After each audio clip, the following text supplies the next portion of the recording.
You see it all the time, right? A bird pecking at the ground, pulling something from a tree, or just soaring way up high.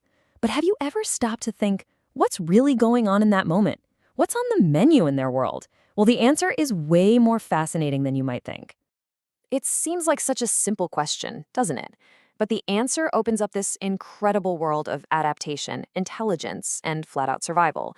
Because, what a bird eats doesn't just define its day, it defines its entire existence. And the key to unlocking this whole world? It's right there on their face.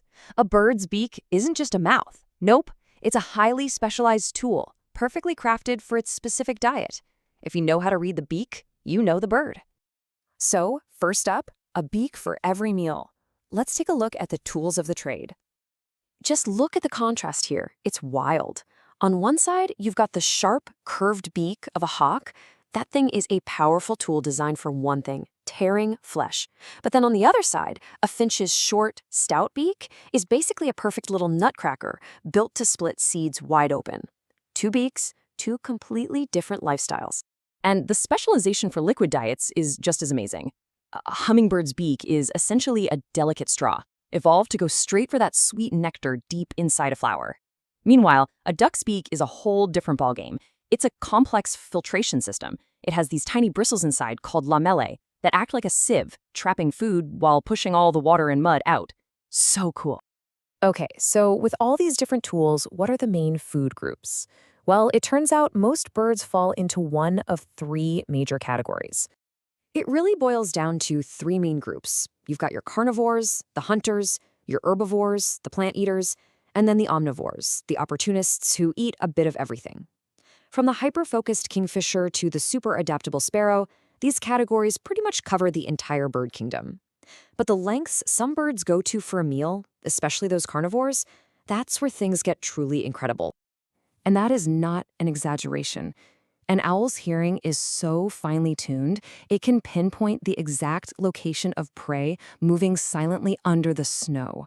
Its whole face is shaped like a satellite dish to capture even the faintest sounds. It's unbelievable. Finding that food is a full-time job, and birds have developed some truly amazing abilities to get it done. We might as well call them superpowers. They use a whole range of senses. You've got eagles with vision that's estimated to be 4 to 8 times stronger than ours. We just talked about owls with their pinpoint hearing. Then there are shorebirds, using their beaks to actually feel for vibrations in the mud. And then there's that fourth superpower, which you see in birds like crows, pure intelligence. This is a perfect example of just how good they are at problem solving. Crows in some cities have been seen placing hard-to-crack nuts right in the street, waiting for a car to run them over, and then flying down to collect the prize once it's safe. That's not just instinct, folks, that's strategy. So why does all of this matter, beyond just being super fascinating? Well, it's because a bird's diet can tell us about the health of the entire world around us. For instance, if the population of specific insect-eating birds suddenly drops, that might be the very first sign that pesticides are harming the local insect population. Birds are on the front lines, kind of like an early warning system for when an ecosystem is out of balance. And they aren't just indicators, they're active participants. When a bird eats a piece of fruit, it might fly for miles before depositing the seed somewhere else. This is one of nature's most effective ways to plant new trees and maintain biodiversity. They are quite literally regenerating our forests one meal at a time. So, knowing all this, what can we do for the birds in our own neighborhoods? Here's a quick guide for all you bird watchers out there. If you're going to put out a feeder, the most important thing is to try and mimic their natural diet. Seeds and suet, those provide the high-energy fats they really need.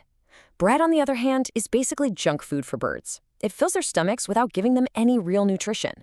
So yeah, definitely skip the bread. So the next time you look out your window and see a sparrow, a crow, or a hawk, take a closer look.